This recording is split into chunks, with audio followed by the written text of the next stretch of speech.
The junkyard always smelled of rust, oil, and forgotten things. People came here to throw away what they no longer needed, but sometimes, hidden between piles of broken machines and twisted metal, there were treasures waiting to be found. That was why Ethan came here almost every weekend. He wasn't rich, he wasn't special. He was just a man who liked building small machines in his workshop, fixing what others had thrown away. To him, junk metal was not trash, it was possibility. On this day, however, something felt different.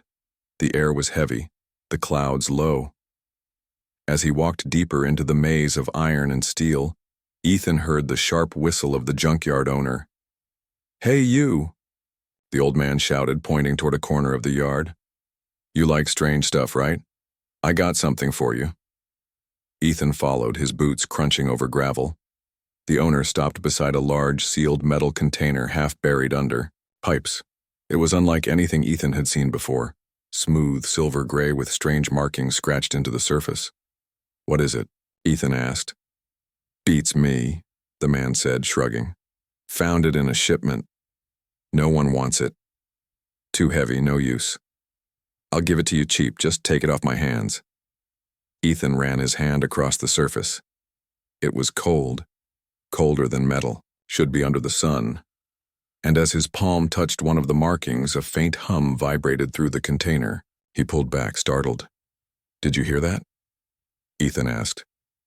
The owner frowned. "Hear what?" But Ethan wasn't imagining it.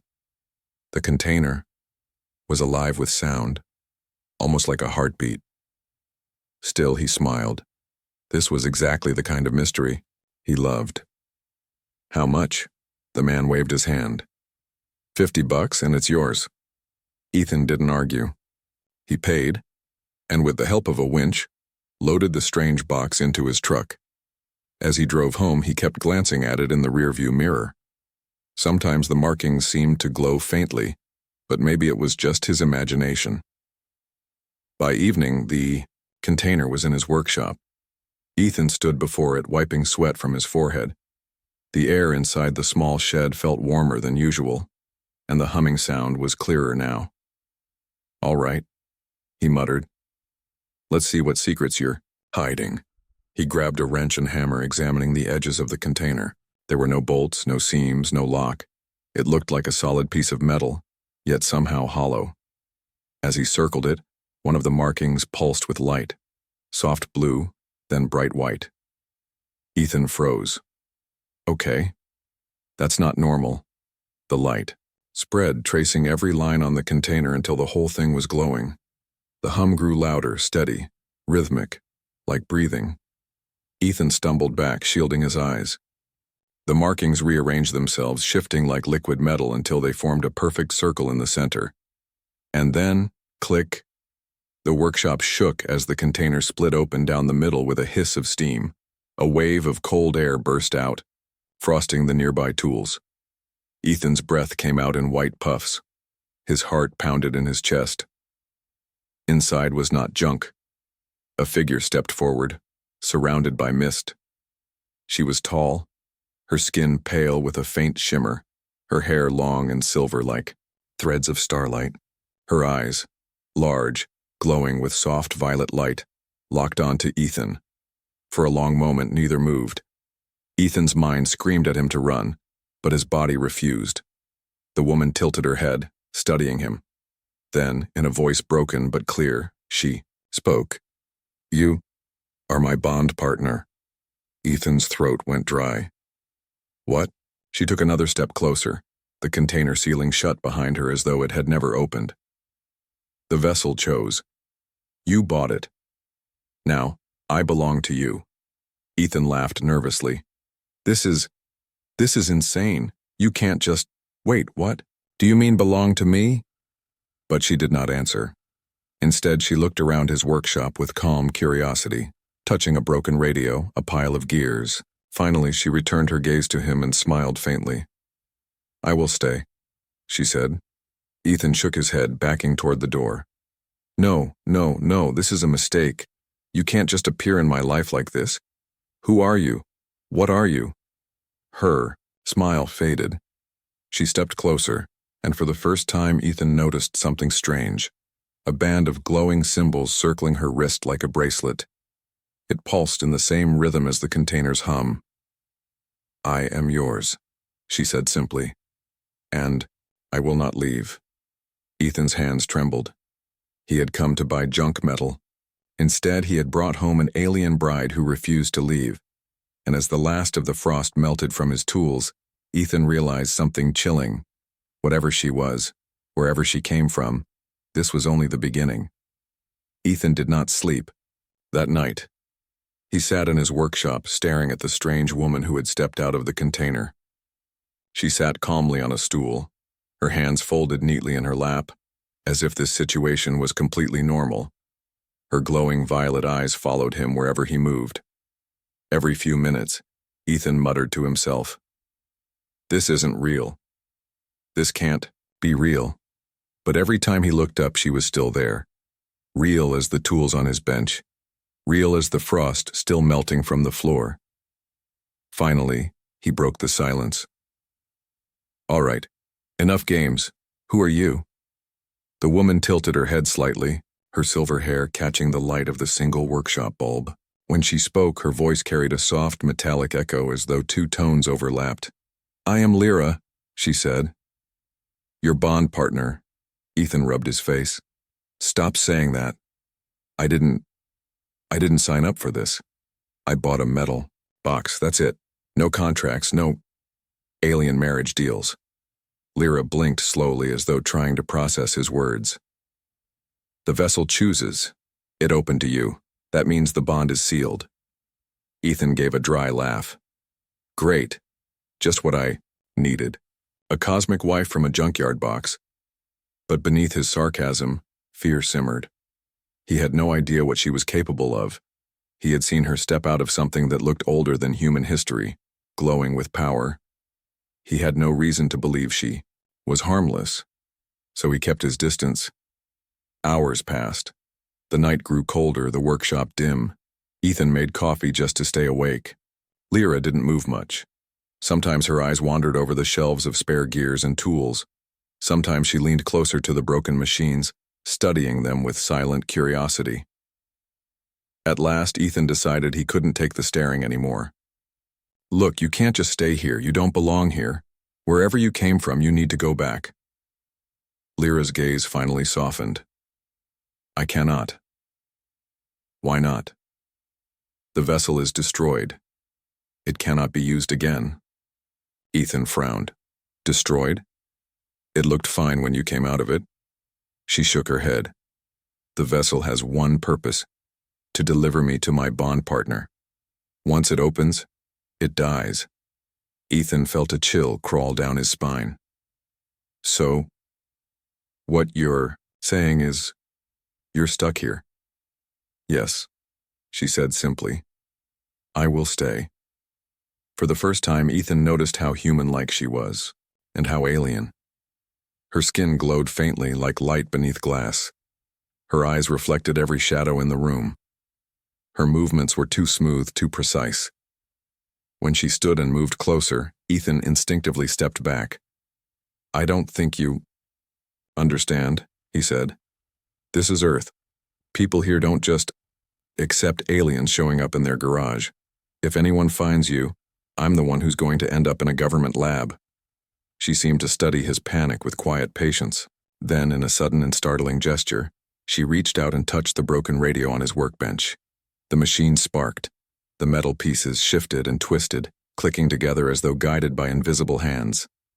Within seconds, the radio, dead, for years, hummed to life, crackling with static before settling on a clear station. Ethan stared wide-eyed. What did you just do?" Lyra pulled her hand back and answered calmly, "I repaired it."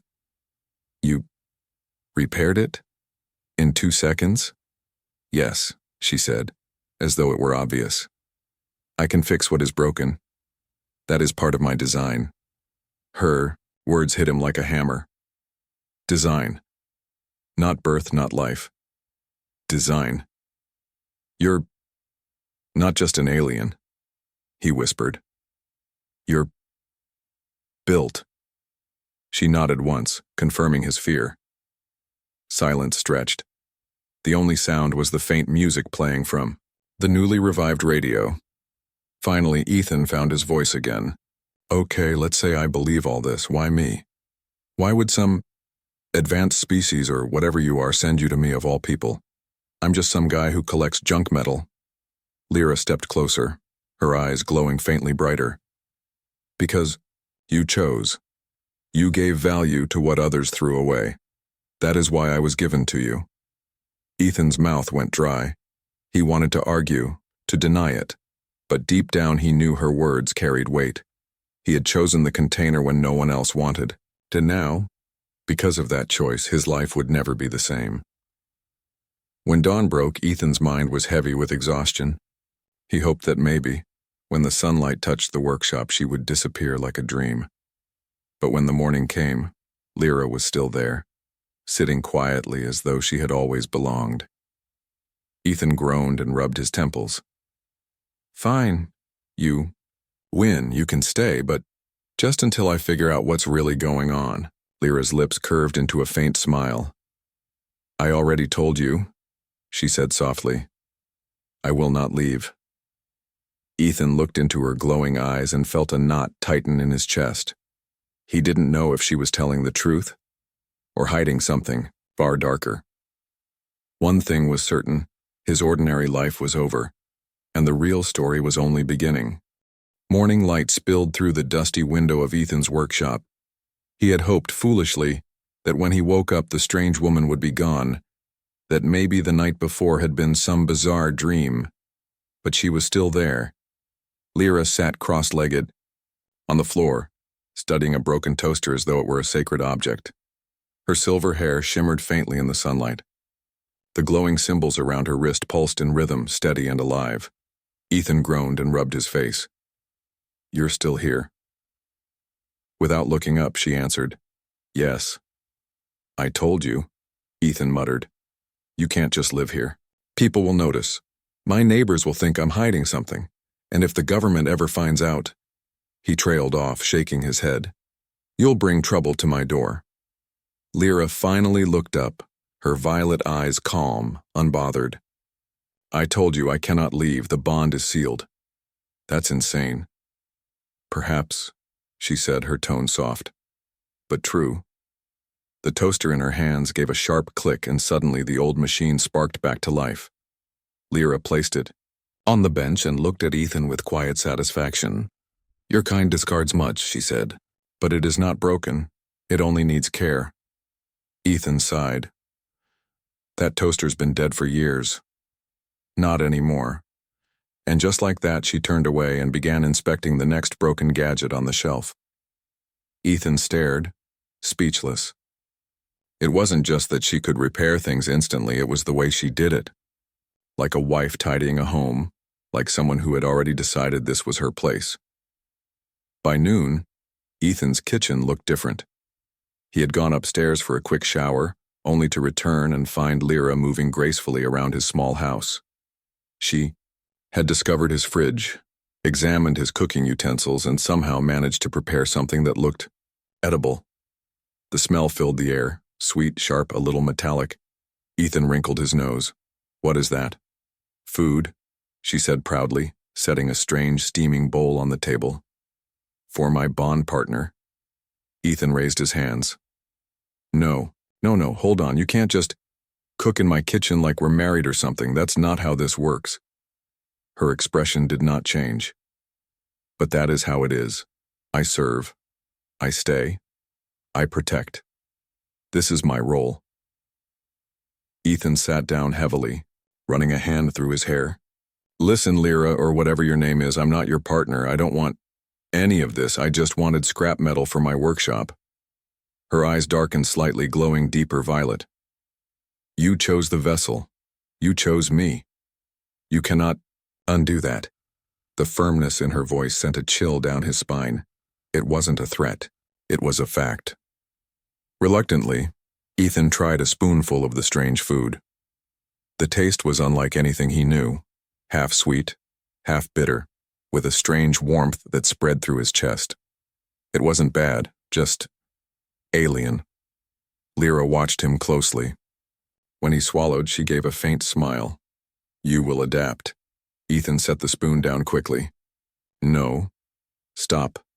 You can't just move in, cook weird food, and act like my wife. I don't know you. I don't know what you really are. For all I know, you're some kind of weapon. She tilted her head slightly. Would it matter? A weapon can also protect. The words were calm, but they tightened something inside Ethan's chest. That night, Ethan tried again. He packed some supplies, handed her a blanket, and opened the door. You can stay out here in the shed, he said firmly. But you're not staying in my house. This isn't normal. I need time to think. Lyra looked at the blanket, then at him. Slowly, she stepped outside into the cool night. For a moment, Ethan thought he had won. He shut the door, leaned against it, and exhaled. But an hour later, when he went to check, she was gone from the shed. Panic shot through him. He rushed back into the house and found her sitting calmly on his couch repairing his broken coffee machine. Her voice was quiet, but firm. I will not leave. Not the shed, not the house, not you. Ethan stood frozen, heart pounding. He wanted to shout, to demand answers. But as he watched her glowing hands move over the coffee machine, he realized something unsettling. She wasn't lying. She truly believed she belonged here. By midnight, the machine was working perfectly. Lyra poured him a cup as though she had always done it. Ethan accepted it without a word, his mind spinning. Maybe she wasn't dangerous. Maybe she really was here to help. But the way she looked at him, calm, unblinking, certain, sent another thought crawling through his mind. If she refused to leave, what would happen when others came looking for her? Ethan stared into the dark coffee, unease tightening around him, and across the room, Lyra whispered softly, almost to herself, They will come. But you are mine now, and I will not let them take you. Ethan's stomach dropped. Who exactly was she protecting? Herself? Or him? The following days felt like a blur. Ethan tried to live his life as if nothing had changed, but everything had. Wherever he went inside the house, Lyra was there. She moved silently, almost like a shadow, watching and learning. She fixed his broken lamp, repaired his washing machine, even tuned his old truck until the engine purred like new. At first, Ethan tried to convince himself it wasn't so bad. Free repairs, free meals, company. But it wasn't normal. She wasn't normal. And one evening, she proved just how abnormal she really was. It started with voices outside. Ethan was in the workshop sorting through boxes of scrap when he heard laughter and the crunch of boots on gravel. His stomach sank. The neighborhood gang, teenagers with too much time and too little fear, had wandered onto his property again. They loved harassing him, calling him junk rat, and threatening to steal his tools. Ethan stepped outside, hands clenched. You guys need to leave now. 3 of them stood at the edge of the driveway smirking. One kicked at the gravel. Relax, junk rat. We just came to see what shiny trash you've picked up this time. Another pointed toward the workshop. Heard you brought home a big box last week. Maybe we'll take a look. Ethan's heart thudded. The container. Lyra. If they saw her, before he could speak, a voice drifted from behind him. Calm, sharp, commanding. Leave. The gang's laughter faltered as Lyra stepped out of the shadows. Her silver hair gleamed in the moonlight, her violet eyes glowing faintly. She didn't raise her voice, but the single word carried weight like iron. The boys exchanged uneasy looks. Then one of them sneered. Who's this? Your girlfriend, junk rat? She's cute. Maybe she should come with us instead. Ethan's stomach dropped. Don't. But Lyra had already moved. It happened so fast Ethan barely saw it. One moment she was standing beside him. The next, she was in front of the gang leader, holding his wrist in a grip so strong he yelped in pain. Her eyes glowed brighter. Do not touch what is mine. The boy cried out as his knees buckled. The others rushed forward, but Lyra raised her free hand. Light shimmered in the air, and suddenly the ground beneath their feet trembled. Gravel leapt like raindrops, scattering them backward. They froze, fear written all over their faces. Lyra released the boy's wrist. He stumbled back, clutching his arm, eyes wide with terror. "Freak!" he shouted. Then with a glance at his friends, they bolted into the night. Silence returned, broken only by Ethan's shaky breath. He stared at Lyra, his voice barely a whisper. What did you just do?" She turned back to him, her expression calm, almost serene. "I protected you." That wasn't protection. That was something else. You threw them around like they were toys. Her head tilted slightly as if she didn't understand his fear. "They threatened you. Threats must be removed." Ethan stepped back, his pulse racing. "You can't just... People aren't problems you can remove with magic tricks." Her eyes narrowed. "Not magic. Design." The word chilled him again. Later, inside the house, Ethan paced the floor while Lyra sat quietly at the table. "You can't do that again," he said firmly. If the neighbors talk, people will come asking questions." "They already will," she said. Ethan froze. "What do you mean?" She lifted her wrist, showing the band of glowing symbols. The light pulsed faster now, almost like a warning beacon. "They are searching for me," she said softly. "The vessel was tracked. When it opened, a signal was sent." Ethan's chest tightened. "Tracked? By who?" "My makers, my hunters. They will not stop, they will come here." He sank into a chair, burying his face in his hands. "Unbelievable. I didn't ask for this. I just wanted some junk metal. Now you're telling me alien hunters are coming to my house?" Lyra's tone was calm but unshakable. "Yes. And when they arrive, I will protect you, no matter what." Ethan looked up at her glowing eyes, his throat dry. "You keep saying that. But what if protecting me means hurting more people? What if it means killing?" She didn't answer immediately. Her gaze softened, almost sad. "Would you rather I let them take you? Or take me?" Ethan's mouth went dry. He had no answer. That night, sleep was impossible. Ethan lay awake, staring at the ceiling. Every creak of the house sounded like approaching footsteps. Every distant car made his heart jump, and beside the bed Lyra sat silently, her eyes glowing faintly in the dark, always watching, always waiting. When he finally spoke, his voice was barely a whisper. "You said they're coming. How much time do we have?" Her eyes glimmered like stars. "Not long." Ethan swallowed hard. "Then what do we do?" For the first time, her calm mask cracked. Her voice was quiet, but it carried a weight that froze him. "We run." The next 2 days were heavy with silence. Ethan tried to keep his routine normal, but it was impossible. Every time he looked out the window, he expected black vans or strange figures waiting on the street. Every time his phone buzzed, his chest tightened with the thought of some government call or an unknown number tracking him. But nothing came. Not yet. Lyra, however, was different. She was never nervous, never restless. She moved through his home as though she had always lived there, quietly repairing things, cooking strange food, and watching him with calm certainty. And when Ethan finally asked, "Aren't you worried?" she simply answered, "No, they will come when they are ready. I will be ready too." Those words were not comfort. They were a countdown. On the third night, Ethan noticed something strange. A car had parked across the street, headlights off. It didn't move for hours. Inside, 2 silhouettes sat quietly, their shapes barely visible in the moonlight.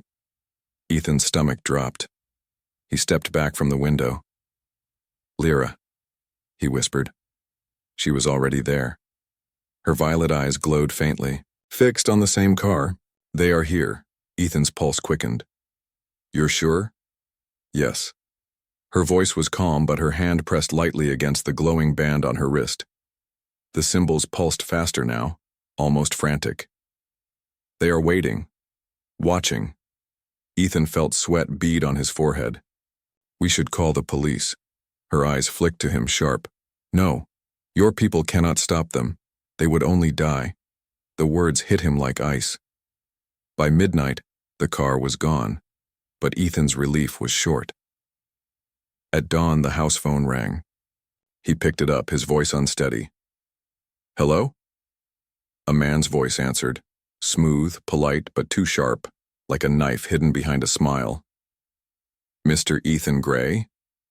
Yes, Ethan said cautiously. We're with the Department of Advanced Materials. We'd like to ask about a recent purchase you made. A container, metal, unusual markings. Ethan's grip on the phone tightened. His eyes flicked to Lyra. She was watching him, unblinking, waiting for his answer. I think you have the wrong person, Ethan stammered. I just buy scrap metal sometimes. The voice chuckled lightly. Oh, I don't think we have the wrong person. We'll be at your residence shortly. Please do not attempt to leave. The line went dead. Ethan's blood ran cold. Minutes later, Lyra pulled him toward the back door. We must move. Move? Where? This is my house, Ethan hissed. It will not be your house once they arrive. It will be their trap. Her eyes glowed brighter, and for the first time, Ethan saw something new in her expression. Not just calm certainty, but fierce determination. Trust me, she said. He wanted to argue, but before he could, a sharp knock echoed at the front door, 3 times, loud and commanding. Ethan froze. Another knock followed, then a voice, deep, controlled. Mr. Gray, open the door. Lyra's grip tightened on his arm. Run. They slipped out the back, crouching low. Ethan's heart hammered in his chest as they darted across the yard. Behind them, the front door creaked open. Not broken, not forced. Whoever was inside had simply unlocked it. They know everything, Ethan whispered. Lyra nodded grimly. They are not human. They wear human skins, but underneath, they are my hunters. Ethan's legs almost buckled, but Lyra kept pulling him forward, fast and silent. They reached the truck, and she placed her glowing hand on the hood. The engine roared to life instantly, stronger than ever before. Get in, she commanded.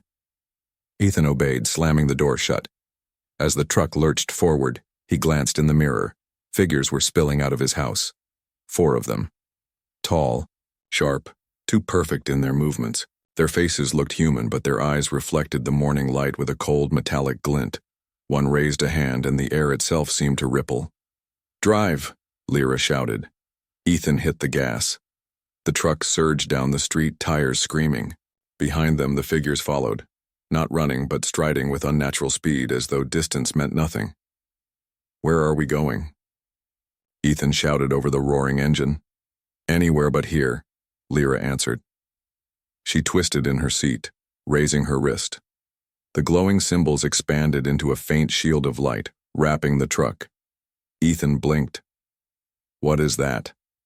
Protection, she said simply. A sharp crack split the air as one of the hunters raised his hand again. A bolt of energy struck the truck, but instead of exploding, the shield absorbed it, glowing brighter. Ethan's knuckles whitened on the wheel. They're not going to stop, are they? No, Lyra said softly. Not until one of us is gone. They drove for miles, leaving the city behind, racing into the dark stretch of countryside. The hunters fell back, but Ethan knew it wasn't over. When he finally slowed the truck, his hands were still shaking. He turned to Lyra. Tell me the truth, all of it. What are they? What do they want from you? For the first time since she had appeared in his life, Lyra looked away, her voice low. They are my makers. I was designed to be property. A bride for sale. When you bought the vessel, they lost control. They will not forgive that. Ethan swallowed hard. So they're here to take you back. Her eyes lifted to his, glowing with fierce resolve. No, they are here to erase me, and anyone who stands with me. Ethan's chest tightened as he realized the weight of her words. He wasn't just hiding an alien bride. He was standing between her and a death squad from the stars, and there was no turning back. The night was colder in the countryside. Ethan pulled the truck off an old dirt road and cut the engine. The silence that followed pressed heavily on his chest. No engines behind them. No glowing-eyed hunters stepping out of the shadows. Just wind in the tall grass and the faint chirping of crickets. For a moment, Ethan almost believed they were safe. But then he looked at Lyra. She sat perfectly still, her glowing eyes scanning the horizon, her silver hair glimmering faintly in the moonlight. She didn't relax, not even for a second. "They'll find us," Ethan said, his voice low. "Yes," she answered simply. He ran a shaky hand through his hair. "Then why stop? Why not keep driving until, I don't know, until we reach the ocean? Or Canada, or the moon?" Lyra finally turned her gaze on him, calm but steady. "You cannot outrun them forever. They will always track me. My signal is burned into their network. As long as I exist, they will follow." Ethan's throat went dry. "So, you're saying it doesn't matter where we go, they'll always come?" "Yes." He leaned back against the seat, his chest tightening. "Then tell me the truth, no more riddles. Who are you really? Why are they after you?" For the first time, Lyra hesitated. Her hands tightened in her lap. When she finally spoke, her voice was softer than he had ever heard. "I was created, engineered. I was never born." Ethan's skin prickled. "My makers built me as property," she continued. "Not soldier, not worker, but bride. A living partner, sold to the highest bidder across the stars." The words hit Ethan like a hammer. He wanted to laugh, to deny it, but the look in her glowing eyes told him it was no joke. "I was trained to obey," she said. "Trained to serve.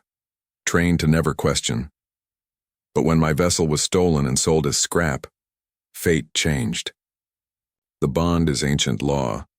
Whoever claims the vessel and claims me, that is why I told you I belong to you." Ethan swallowed hard. He thought back to the junkyard, to the careless way he had handed over $50 for a box no one wanted. He hadn't just bought metal. He had bought her. His stomach twisted. "Lyra." His voice cracked. "You're saying I own you?" Her gaze softened. "You freed me. That is different." "Different? How is that different?" he demanded. "You're still talking, like you're mine, like some kind of property." For the first time, her calm broke. She leaned closer, her voice sharp but trembling.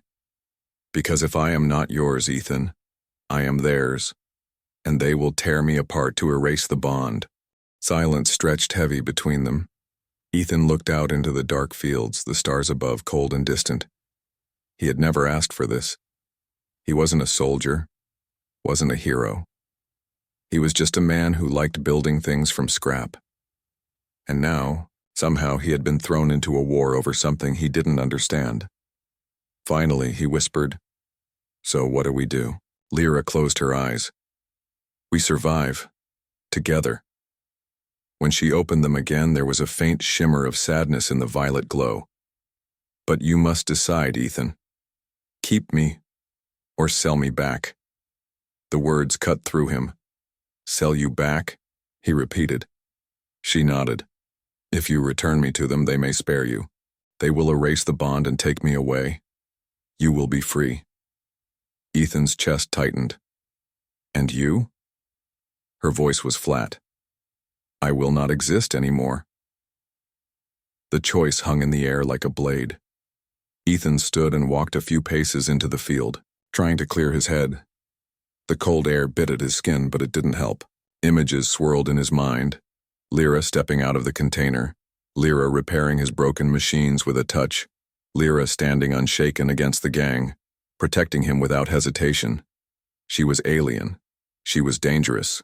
She was unwanted baggage he never asked for, and yet she had chosen to protect him.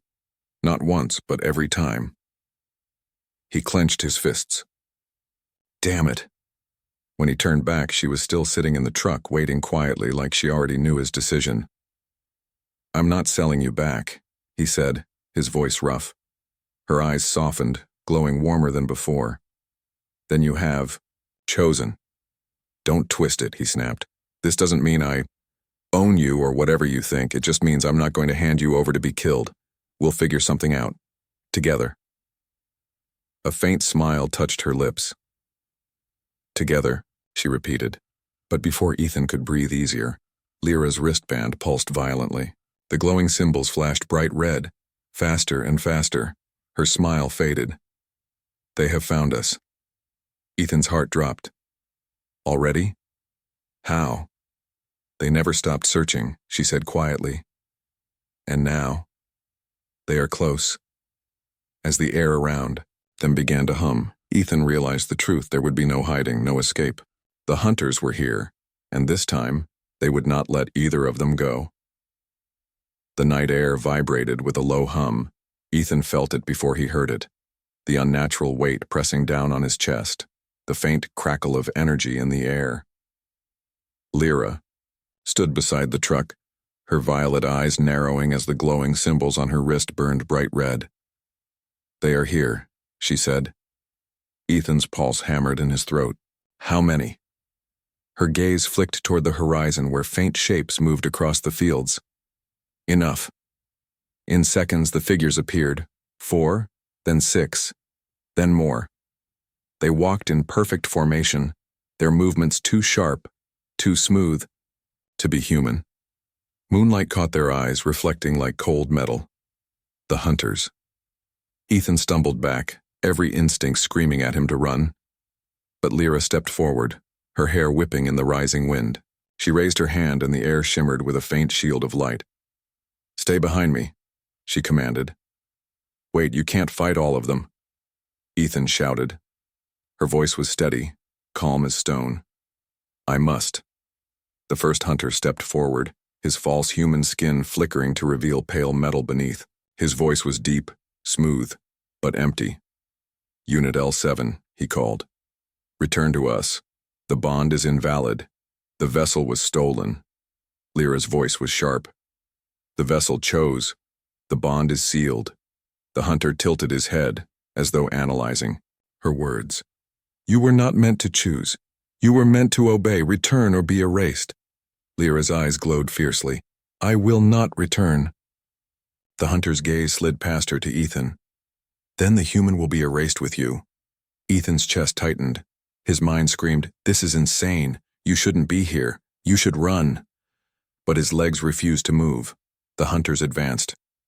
Lyra raised both hands and light burst from her body, arcs of energy slamming into the ground, scattering gravel and dirt. A glowing barrier expanded around her and Ethan, shielding them from the hunter's first strike.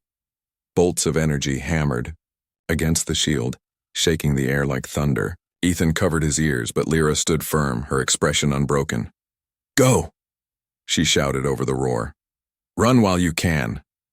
But Ethan stayed, his fists clenched, his breath ragged. "I'm not leaving you." The shield cracked, splintering like glass. Lyra staggered, her knees bending under the force. The hunters closed in, their eyes glowing brighter, their movements faster. Ethan's heart twisted. He could run, he could leave her, and maybe, just maybe, they would spare him. But he couldn't move, because in that moment he realized the truth. She wasn't just protecting him. She had been fighting for her own freedom since the moment she stepped out of that container. And now she needed him to fight for her. "Lyra," Ethan shouted, "drop the shield." Her eyes flicked to him in shock. "What? Trust me. Drop it." The hunters prepared another strike. Lyra hesitated. Then with a sharp breath she let the shield fall.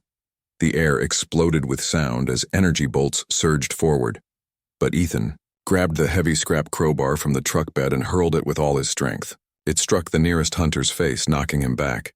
Sparks burst as the false skin ripped away, revealing gleaming metal beneath. The hunters paused, momentarily thrown off. "See?" Ethan shouted, his chest heaving. "They bleed sparks, just like anything else."